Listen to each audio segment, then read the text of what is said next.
Kalau kalian nyari HP yang nggak bikin emosi, emotional damage, dan cocok untuk diadopsi, tonton aja video ini dan jangan lupa cek di kolom deskripsi. Karena kita bakal ngasih rekomendasi yang udah kita seleksi untuk HP 1 jutaan yang bagus itu apa aja sih. Ya udahlah ya, semoga terinspirasi. Selamat menonton tim yang hampir terdegradasi. Waduh, timnya bisa marah-marah nih.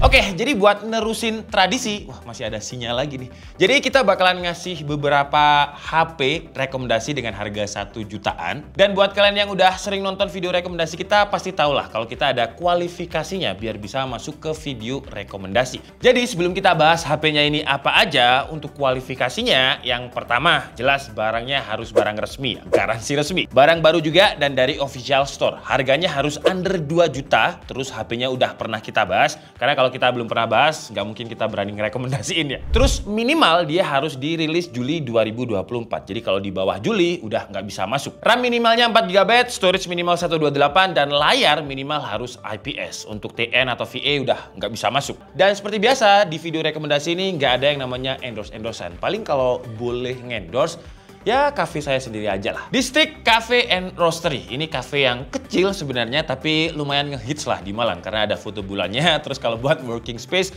dia wifi-nya kenceng karena routernya aja pakai router gaming, router Asus TUF, dan ya pokoknya cobain aja lah, alamatnya ada di sini.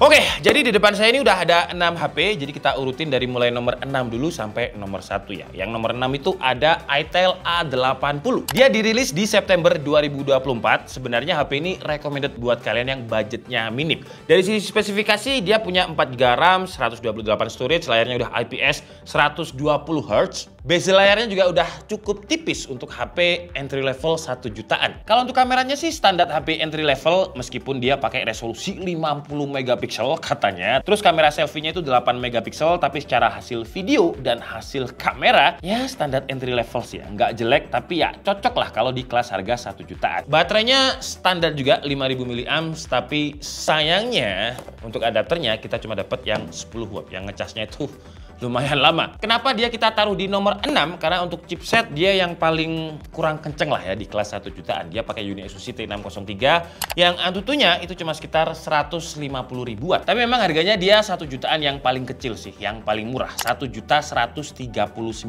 sekarang. Nanti link pembeliannya akan saya taruh di kolom deskripsi. Dan intinya kalau kalian nyari HP dengan kebutuhan yang ringan-ringan aja, kayak buat komunikasi, entertainment, entah nonton film atau gaming ringan, HP ini udah bisa lah. Terus selain spesifikasi yang saya sebutin tadi, fitur-fitur lain kayak fingerprint dia ada di harga segini loh ya. Ada fingerprint, terus ada face unlock. Desainnya juga udah lumayan oke, nggak terlalu terlihat entry level, dengan kamera selfie-nya udah punch hole.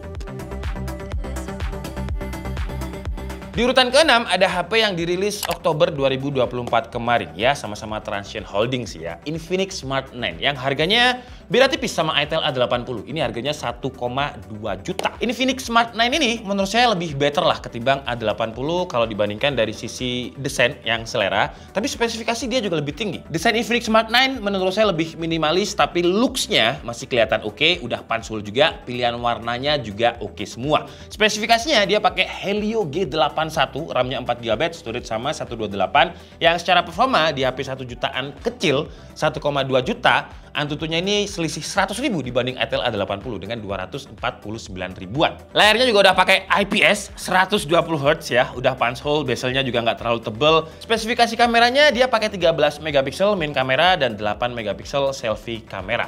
Kalau untuk hasil kameranya, walaupun si itel tadi main kameranya 50 megapiksel, tapi ya resolusi itu bukan sesuatu yang menjadi faktor penentu untuk kamera sih. Sekarang malah jadi faktor penentu untuk gimmicknya brand. Karena kalau kita lihat dari Infinix dan juga itel, hasil kameranya itu ya mirip-mirip. Kalau untuk baterai sama 5000 mAh dan adapter juga sama 10 watt. Fitur lain di HP Infinix Smart 9 ini dia ada side fingerprint sensor, udah ada IP ratingnya juga. Ya kalau kalian nyari HP yang secara spek dan performa sedikit lebih unggul ketimbang itel A80, ya kalian bisa pilih si Smart 9 ini. Ya selisihnya 100 ribu. Dan Infinix juga ngejanjiin kalau HP-nya ini bakalan tetap smooth selama 48 bulan ke depan atau 2 tahun. Tapi ya belum 2 tahun ya, jadi kita coba nanti setelah 2 tahun.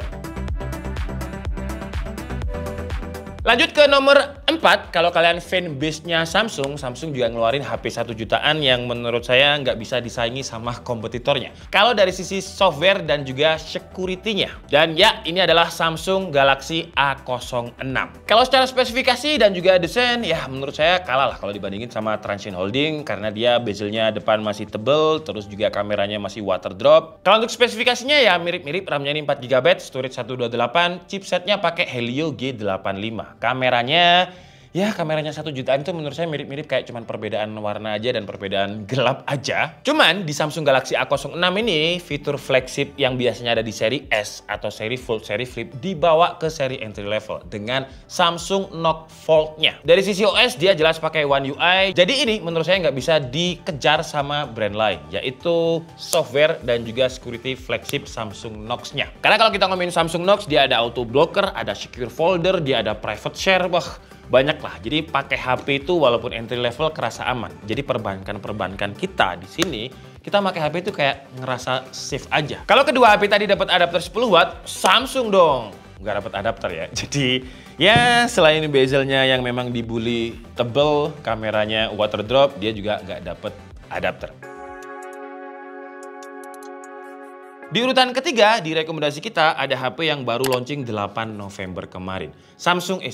Itel S25 Ultra. Harganya ini di 1,8 juta, ya hampir menyentuh 2 juta memang. Tapi kalau yang lainnya tadi pakai IPS, si Itel ini udah pakai layar AMOLED 120 Hz dengan Edge Curve Display. Yang biasanya desain dan juga spesifikasi seperti ini ada di HP flagship. Contohnya Vivo seri X itu juga masih pakai Edge Curve AMOLED Display. Layarnya ini juga udah diproteksi sama Corning Gorilla Glass 7i yang di video demonya ketika saya diundang datang ke sana, itu dibanting-banting dan masih aman. Terus ada sertifikasi IP rating 64, desainnya juga oke, HP-nya ini tipis dan ringan, nggak terlalu ngejiplak desainnya iPhone lah. Konfigurasi RAM dan storage-nya double dibandingkan urutan yang tadi, jadi untuk Itel S25 ini dia udah 8GB 256. Kameranya juga surprisingly oke loh ya, dengan 50 MP main kamera, selfie-nya ada di 32 megapiksel. Saya kira awalnya ya kameranya itu bakal biasa aja gitu. Ternyata untuk 1,8 juta lumayan oke banget. Kalau dari sisi spesifikasinya yang tadi sebenarnya udah lumayan ya. Sayangnya di chipsetnya sih, bukan HP under 2 juta atau 1 jutaan yang paling kenceng.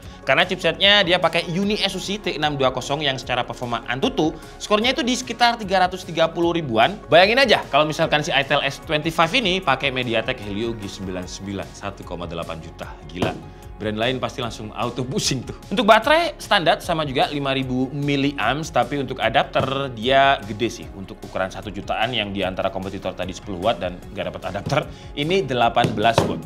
Jatuh terus kan kalau nggak ada adapternya. Terus di harga under 2 juta, AMOLED-nya ini juga udah punya under display fingerprint. Gokil ya. Jadi kalau misalkan jatuh lagi kan. Jadi kalau misalkan Itel ini mau menghargai HP-nya 3 jutaan, kayaknya menurut saya juga masih pantas-pantas aja dengan fiturnya. Lanjut ke HP nomor 2. Ada HP dari Redmi 14C, ini juga dirilis September 2024. Harganya lebih murah dari Itel ya, 1499, 1,5 juta. Kalau menurut saya, kenapa saya masukin nomor 2? Karena bisa dibilang HP ini yang paling all-rounder lah di kelas harga 1 jutaan. Dari segi keseluruhan ya, kayak desain, spek, dan performa hampir nggak ada yang dikompromi. Jadi ya all-rounder. Desainnya berubah total dari generasi sebelumnya yang kelihatan biasa aja. Sekarang berubah jadi lebih estetik, desainnya ini kelihatan lebih oke. Nggak terlalu ngejiplak iPhone juga dengan rounded estetik desainnya. Bikin HP-nya ini nggak kelihatan kayak HP 1 jutaan. Bahkan kamera bulatnya itu mirip sama Vivo X200 Pro, Oppo Find X8 Pro, mirip dengan bingkai tengah kayak gitu. Kalau untuk spesifikasinya, dia pakai MediaTek Helio G81 Ultra, RAM dan storage ada 2, ada yang 612 dan ada yang 8256 dengan selisih harga cuma sekitar 300 ribuan. Layarnya pakai IPS 120 Hz, sayangnya masih HD dan secara performa dia masih lumayan lah dengan MediaTek Helio G81 Ultra. Di Antutunya skornya itu tembus di 265 ribuan. Bukan yang paling kenceng memang, tapi ya itu tadi, dia lebih all-rounder di kelas harga 1,5 juta. Kameranya ini juga cakep. Kemarin ketika saya ke Thailand, saya tantang diri saya untuk jadiin 14C ini sebagai daily travel, dan kameranya cukup oke loh untuk kelas harga 1 juta. Videonya juga lumayan walaupun gempa-gempa. GPS-nya juga akurat. Baterai dia yang paling gede, ya walaupun selisihnya nggak seberapa ya. Jadi dia punya 5160 mAh.